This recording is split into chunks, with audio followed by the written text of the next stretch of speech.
This is Valley News Live at 10. Good evening and a happy Friday, everyone. It's been a picture-perfect night in the valley, but storms are moving in and they could become severe overnight. Let's get straight over to meteorologist Nathan Hopper with a look for you. Nathan? Yeah, thanks, Stacy. Of course, right now things pretty quiet for us in Fargo. Luther Family Ford Skycam showing, well, a whole lot of nothing, a few clouds on the horizon there, but we are turning our attention, of course, to these storms right now to our west. This is producing a lot of lightning as it's moving toward our viewing area, but notice things for most everyone else are quiet.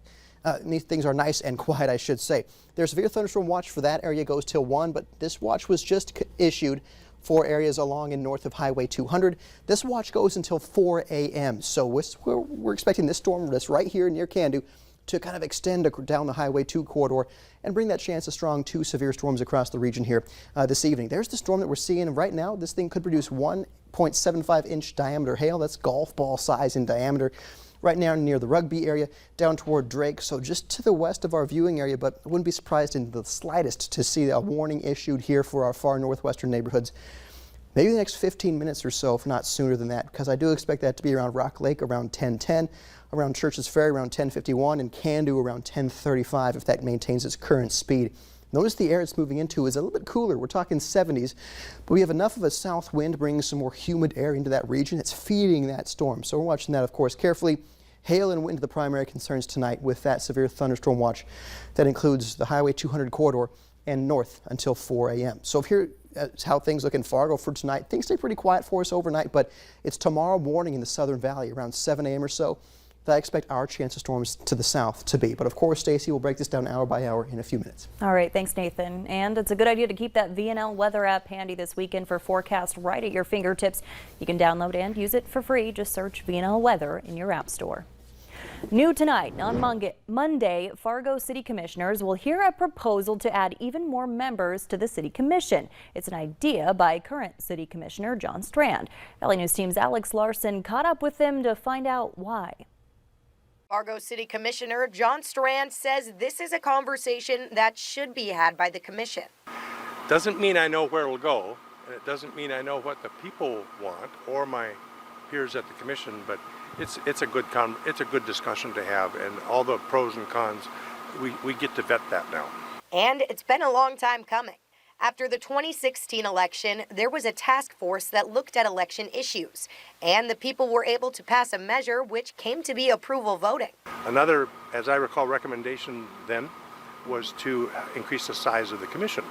And they were pretty strongly in favor, as I recall, of increasing the commission size so you have more voices, but that never got through our commission to be put on the ballot either.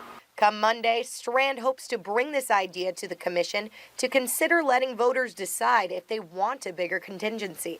And there would be several different opportunities for an election of the proposed new commissioners. It's easy to say, well, we don't have enough information, or it's easy to say, well, what about wards and districts, and complicate the issue with others. What about council versus commission? You know, these things just muddle our minds a little bit. This is a simple decision to think about. Do we want 7 versus 5? And that could soon be up to the community to decide.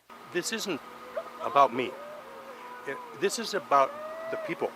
Do the people want more influence at the table? If they do, I'm all for it. If they say they don't, I'm on board. It's up to them. In Fargo, Alex Larson, Valley News Live. And there is interest there. In last month's North Dakota primary, a record number of people ran for Fargo City Commission, with 15 people vying for just 2 open seats.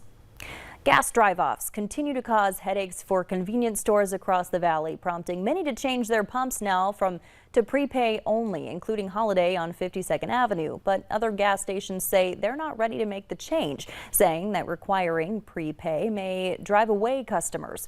A local Arco gas station manager tells us security measures are in place to monitor pumps and identify drive-off vehicles, and they aren't willing to sacrifice the convenience of their honest customer base to require prepay. New information tonight. Police have made an arrest after someone lit a large firework and tossed it inside a movie theater in Eagan, Minnesota. That happened last week. Several people were hurt. One of them, an 11-month-old baby who suffered burns on her face. 18-year-old Khalid Hassan of Eagan is charged with felony counts of third-degree assault, threats of violence with intent to terrorize, and criminal damage to property.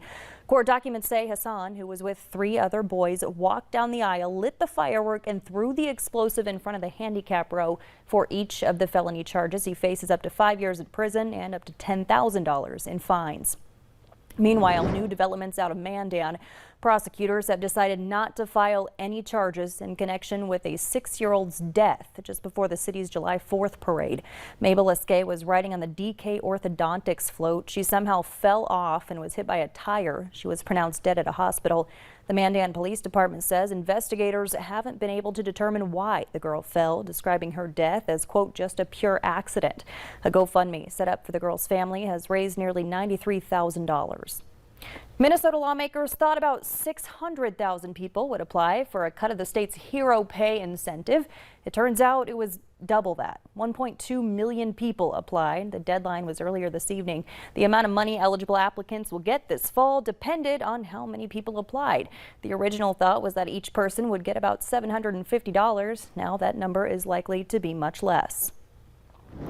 New tonight, a new state law in Minnesota authorizes THC in food and drinks, but not in Robbinsdale, and other Minnesota cities may follow suit. Carolyn Cummings reports. And we really didn't know that this was going to happen. Robbinsdale Mayor Bill Blonigan says he was caught off guard when the Minnesota legislature this year allowed low-dose hemp-derived THC, which is an intoxicating chemical that can make you high, in food and drinks. DFL state lawmakers say the law's low profile was on purpose. Sometimes legislation benefits from a lot of publicity, and sometimes legislation benefits from the ability to do the work more quietly, but it was all done in the public eye. There are certain label and testing requirements, but what the law doesn't spell out is enforcement and implementation, giving a lot of local control, but leaving a lot of questions. Right now, what could happen is that we could be in the Wild West. Robbinsdale this week passed a 1-year moratorium on new sales of THC edibles so it can take the time to sort out what the city can and can't do. We wanted to have organized health, safety, and welfare zoning and licensing protections for people. And we're getting a lot of questions from cities about what can we do, what are the legal tools we have. The League of Minnesota Cities says local governments have the power to determine things like in what parts of the city edibles can be sold or how many retailers can sell them. But there could be different rules depending on where you are, and the League is getting questions from all over and trying to offer guidance. We can be nimble, we can act quickly, but there's also a process. And so there are going to be some questions and some confusion, I think, for a while. But city by city, we're working on that local ability to control what's best for communities. New tonight, a noxious super weed has been discovered in our neck of the woods, Trail County, bringing the number of affected counties in North Dakota to 15. Experts say it can be spread through animal feed, wildlife bedding and manure, equipment and machinery, and contaminated seed mixes. It can grow up to 7 feet tall and is resistant to many herbicides. It can also produce hundreds of thousands of seeds and can stop farm machinery, as well as reduce soybean yields by as much as 79% and corn yields by up to 91%. After nearly 4 years, the Morehead Underpass is finally open, allowing traffic to flow through. The project started in 2018 and has seen setback after setback, which has impacted businesses over the years. Not only is it going to ease the flow of traffic, but 19th Street South now won't be as busy with cars. I am so pumped about this. This has been a long time coming. And tonight at the Dilworth Community Center, immigrants from Liberia joined together to celebrate their nation's independence. While the actual day of independence isn't until the 26th, they gathered to enjoy Liberian foods, dances, and other cultural activities. We spoke to people at the event about what this day means to them. This is the day that we find ourselves free, and it's our Independence Day, so we celebrate it with so much joy, so much love for our community and people that we find ourselves around. And it talks more about our culture, how we struggle to become free.